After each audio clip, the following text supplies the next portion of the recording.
Welcome to the Global WarWatch Network. Israel just carried out a shocking strike, not in Gaza, but inside Qatar, hitting Hamas leaders as they discussed a U.S.-backed ceasefire. What does this mean for the war, the hostages, and global diplomacy?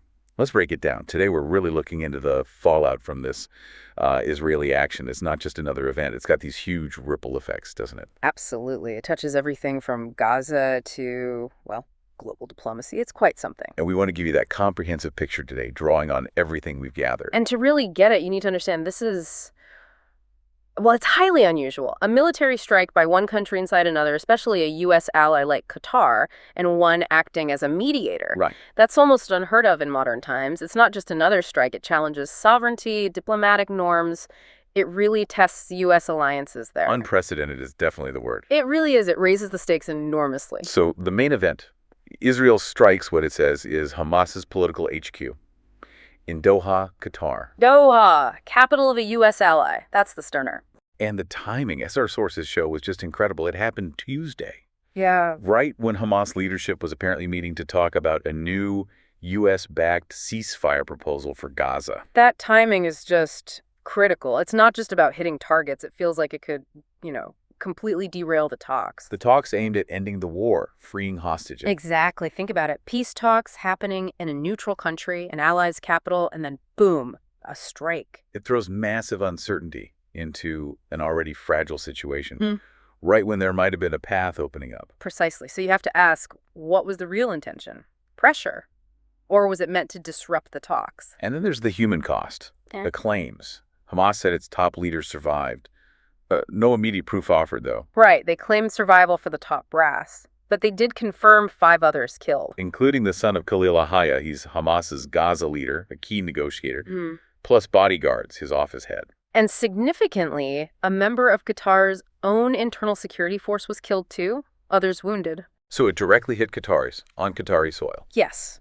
That changes the narrative. It's not just an anti-terror op anymore. It affects the host nation directly. Big implications there. Now, what's really interesting is how Israel handled it afterwards.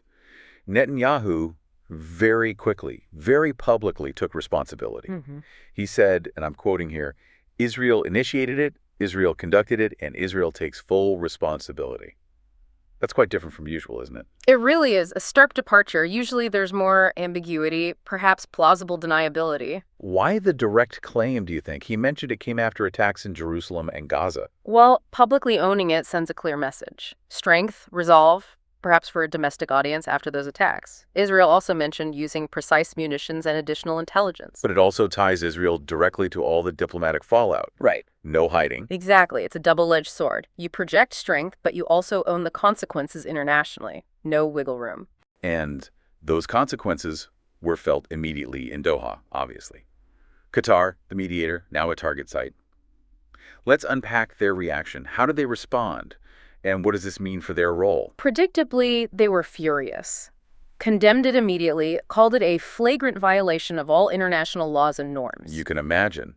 After all that effort mediating. Right. And their prime minister, Sheikh Mohammed bin Abdulrahman Al Thani, he really lashed out at Netanyahu. He said about the talks, I don't think there's anything valid right now.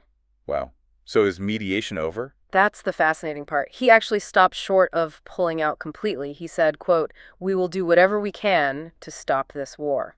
So deep frustration, a challenge to their standing, but they still see a need to be involved somehow. It seems so. Perhaps a strategic calculation recognizing their critical role, even with trust so badly damaged. But how do you mediate effectively after something like this? That's the question for them. A tough spot. Okay, let's pivot to the U.S. Their relationship with both Israel and Qatar is key. We know Israel told the U.S. beforehand. They did alert them, yes. That's important. But then U.S. officials quickly tried to distance themselves. President Trump called it an unfortunate incident, said it didn't help peace. And Press Secretary Caroline Leavitt confirmed Trump spoke with Netanyahu, made U.S. concerns very clear. What's this balancing act signal? It shows that incredibly fine line the U.S. walks. The heads up suggests intelligence sharing, maybe alliance protocols. Right.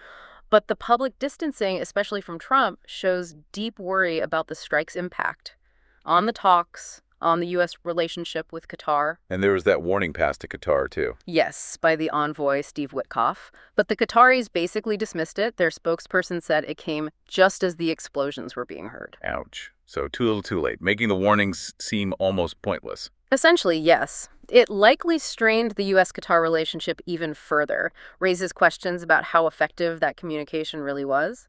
So back to the ceasefire talks. Hamas was apparently considering this U.S. proposal for releasing hostages when the strike hit. Yeah, that's the context. A senior Hamas official had already called the proposal humiliating, though they said they'd still discuss it. But after the strike, Hamas said it proves Netanyahu doesn't want a deal, that he's deliberately blocking chances. And that really frames the core issue now. Is the strike meant to force Hamas's hand, or does it just kill the negotiations? Because the demands are still so far apart. Hamas wants 48 hostages for prisoners, a lasting ceasefire, Israeli withdrawal. While Netanyahu insists the war goes on until all hostages are back, Hamas is disarmed, and Israel keeps security control in Gaza. Fundamentally opposed positions. Completely. And an event like this just seems to harden those positions, makes compromise look even less likely. It's almost like the military action directly undercuts the diplomacy, intentionally or not. And while all this plays out, the hostage families, their statement was just heart-wrenching. Deep concern and great fear, saying the prospect of return faces greater uncertainty than ever, and their time is running out.